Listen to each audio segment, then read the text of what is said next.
Bine v-am găsit la o nouă ediție a emisiunii Pe Plan Extern. Eu sunt Tudor Curtifan. Astăzi propun să continuăm discuția despre subiectul cel mai important al politicii internaționale, conflictul din Nagorno-Karabah. Va fi o ediție specială, întrucât invitatul meu de astăzi este domnul Sergey Minasyan, ambasadorul Armeniei la București. Hello, Your Excellency. Welcome to DC News. Thank you for the invitation. We are honored to have you back here at the DC News. So I suggest you to start our interview with the situation in Nagorno-Karabah at the front line. What can you tell us about the actual situation at Nagorno-Karabah? As you know, on October 27, Azerbaijan, with direct military, political and diplomatic involvement of Turkey, started a full-scale war against Nagorno-Karabakh Republic. In Armenia we called it Artsakh. And today it's a 13th day of full-scale fighting in the front line. And we can say that according to estimates of international organizations, fact-find missions, and also journalists working there, and according also to the official information from the Ministry of Defense of Nagorno-Karabakh, we can say that now casualties from both sides actually now the counting on 1,000 people, first of all from the Azerbaijani militia and armed forces. And also, unfortunately, we see that this escalation, it also creates regional problems on a more broader framework that we faced before. And the result of this unprecedented situation will be maybe the changing the whole regional architecture, security architecture in the South Caucasus, because we see that in this fighting, as I said, Azerbaijani side received full support from Turkey, and this is really an unprecedented phenomenon, because even during the military operation in the beginning of 90s, Turkey didn't participate so actively as we see now in this September escalation. That was the next question. What changed now? Because in the last 30 years there were confrontations in Nagorno-Karabakh. For example, in this summer 4 years ago, but so many casualties like now, I don't remember. Yeah, Turkey was a factor of this situation. You are right, and first of all, I should say that Turkish activization along all perimeter of her border, it's not something new. It's dynamics that was visible during all last years, and very recently I think that European Union also faced with this Turkish aggressive activization in the Eastern Mediterranean against with threats from the Turkish sides against two EU member countries, Greece and Cyprus. Yes. You also know that Turkey is very actively involved in civil war and conflict in Syria, in Libya, and unfortunately this factor also is one of answers for your question, because here we see and there are a lot of facts about that, and on the highest political level, leaders of France, Russia, Iran, other countries and international organizations, they state about the deployment of the same Islamic militia from Syria, Libya, and possibly from other places of Middle East by Turkish air forces, by Turkish direct support on the front line on Nagorno-Karabakh. And this is really very, very disturbing factor. because we see that these two countries really become sponsors of international terrorism in the South Caucasus. And that's why we see a very tough reaction from the international community about this continuing escalation in the zone of Nagorno-Karabakh conflict. By the way, I should say that we, after quite a long period, first time it was a statement of 3 presidents of Minsk Group Russia, co-chairs. France, and Yes, United States. President Trump, President Macron, and President Putin. They made a very clear statement.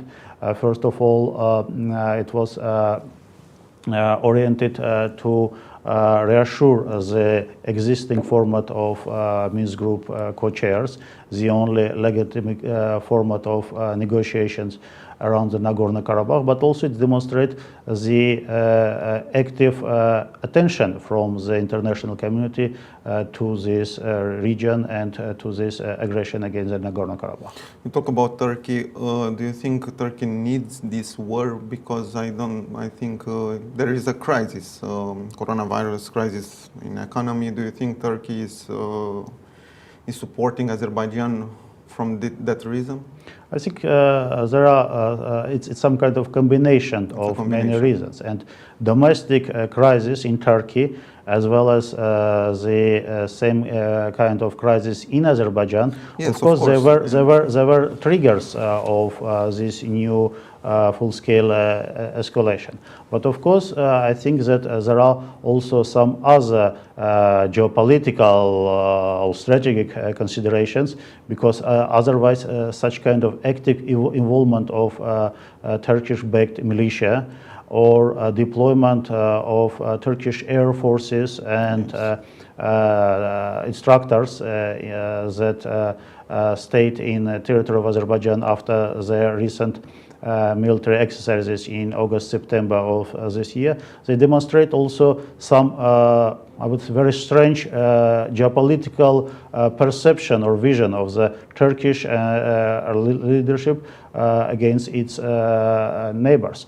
And the same way as we can say that Islamic militia and their actually deployment as an instrument of Turkish hybrid warfare might be considered as some kind of a visiting card for Turkey. The same way, the escalation on all perimeter of its borders, sometimes simultaneously in 2 or 3 places, this is also some kind of a foreign policy style of the current Turkish leadership.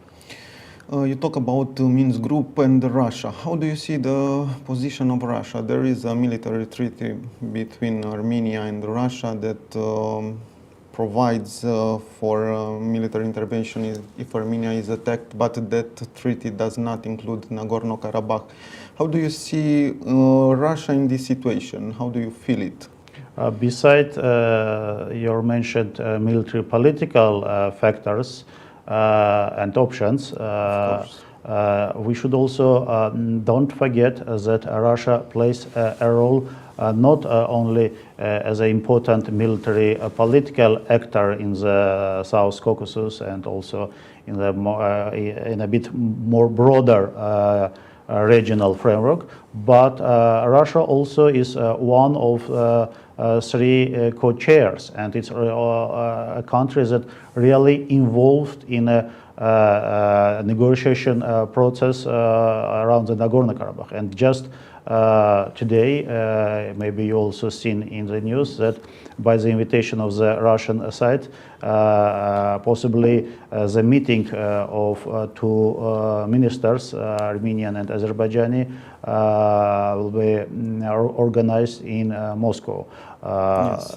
At least we received the information that Russian side inviting this meeting, and also this night it was a call from President Putin to create some kind of humanitarian ceasefire to help sides to withdraw bodies of soldiers from the positions. On the other side, Azerbaijan claims that Armenia tried to bring Russia into the conflict in Nagorno-Karabakh. There were accusations. Yeah. First of all, I should say that, and in your previous question you asked about the Russian position in this situation when Russia has some commitment between Republic of Armenia, but doesn't have a commitment against toward the Republic of Nagorno-Karabakh. However, we should consider this situation in a more complex picture because, first of all, Armenian-Russian military political cooperation is aimed to support and to strengthen the whole regional security on the South Caucasus. And the deployment of the Russian military base in Armenia, it's first of all oriented to provide security on its so-called external borders of former Soviet Union, as it was mentioned in the agreement signed between the Armenian and Russian sides. We talk about Russia. Another power in the region is Iran, a neighbor of Armenia. What is the position of Iran in the diplomatic position, of course, in the conflict? I would say that not only diplomatic, but also military political approach, because first of all, Iran, as an influential regional actor, it's really very carefully watching and monitoring the situation. And moreover, the military actions just in the northern part of Arax River, on the border between Nagorno-Karabakh and Iran, they also create some kind of shelling by the Azerbaijani side territory of Iran, some neighboring villages. So that's why Iran made some statement concerning this issue. But the most important statements were made by Iranian side concerning the deployment of terrorist groups by the Azerbaijani side. So this statement were made also, as I said, by the Russian side. President of France also confirmed this fact. But in case of Iran, it's important that this country already has experience, very unfortunately rich experience of fighting against different types of international terrorists on its border. So that's why Iranian position is quite understandable and very clear. Do you think the Minsk group, France, Russia and USA, must do better for the peace and in Nagorno-Karabakh? Do you feel that way? First of all, it was the only format that was successful in supporting fragile ceasefire almost all these 30 years. The second factor is that still they are the only acceptable format for all conflicting sides for continuation of the this peace process. When I think under the pressure of international community, Azerbaijan will stop its military aggression. But now I understand that the main actually aim of Minsk group countries, as well as the diplomats from also these three countries involved in this negotiation process, should be just to use all measures to stop full-scale war in the zone of conflict. In the front line, Azerbaijan last days claimed that their army wounded the president of Nagorno-Karabakh and command chief of the army by bombing his bunker. That claimed to be a fake news, because we know he's okay, he's not in a bad situation. Do you have, and this information came from the Ministry of Defense of Azerbaijan, was official information. Do you have any other examples of fake news from the front line? Because there are, you talk about the hybrid war, and that isn't hybrid war. Yes, you are right that simultaneously with full-scale military action, also propaganda and information warfare as an element of regular or hybrid warfare. Actually, it exists. And you mentioned also about that factor of the information about so-called wandering of Yes. President of Nagorno-Karabakh Republic. But I would like to maybe to make another more recent example. Yesterday, the Cathedral Monastery of Nagorno-Karabakh in its historical center Shushi was twice hit by the Azerbaijani army, and it was a deliberately targeting of this monastery, because the first time after it was targeted, a group of international journalists came Yes. there, and monitoring this by the drone, by the intelligence drone, Azerbaijani side actually they bombardment again, and some Russian and other international journalists were wounded as a result of this attack. This is, of course, another actually issue, and international community should pay special attention to the fact that the religious building was targeted. But the fake was the response of or the answer or reaction of Minister of Defense of Azerbaijan, that said that they had no any connection with this firing. So it was obviously that they were targeted, or at least were actually organized by the support of Azerbaijani drones and aviation. How many civil dies in the last 2 weeks? Do you have an approximately number? Because both sides said that accuse other side that bombing the civil population. First of all, I should say that there is no any deliberately targeting bombardment from the Karabakhian side to Azerbaijani position or any kind of peaceful settlement.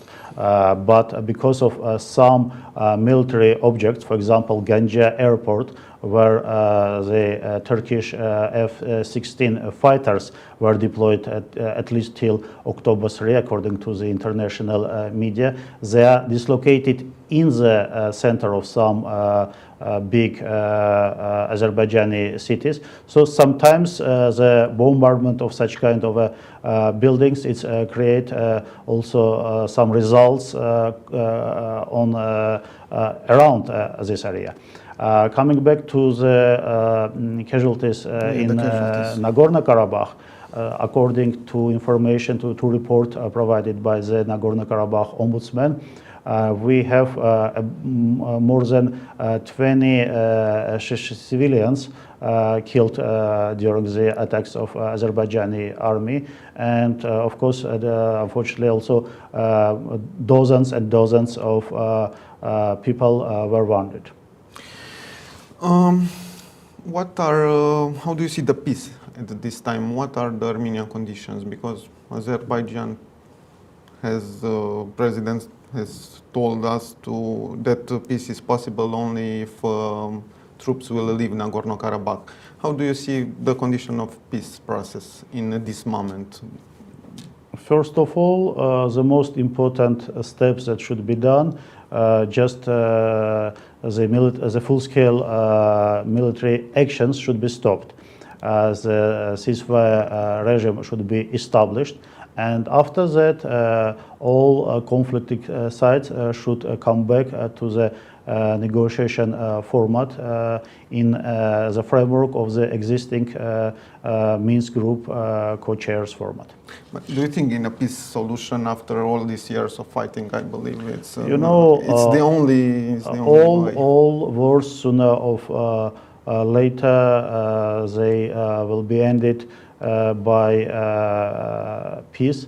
The only problem is that international community should support and should also sometimes press to some of sides of conflict and external actors not to go to other escalations, because otherwise we will pass the some kind of heritage of this non-resolved conflict to the other generations, which I think it's not a good scenario, neither for Armenians nor for Azerbaijanians.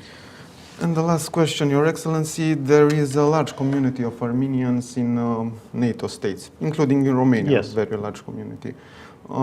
On the other way, Turkey is a NATO state, important NATO state. Do you expect NATO to put pressure on Turkey to ease the situation in Nagorno-Karabakh? You know, both NATO as an institution Yes. and many NATO member countries already made such kind of statements and discussed. I know that they are also in a direct contact with Turkish side on the level of Secretary General, on the level of state secretaries, for example, from many countries, ministers, presidents. Actually, they from NATO countries they called Turkey to stop its continuation of its direct involvement in the conflict. The position of NATO is very clear. NATO always stated that there is no any alternative to a peaceful and compromise-based solution. Your Excellency, thank you for briefing us. Thank you. Thank you for with the invitation. situation on Nagorno-Karabakh. Thank you. Thank you for being here. Mulțumim. O zi bună.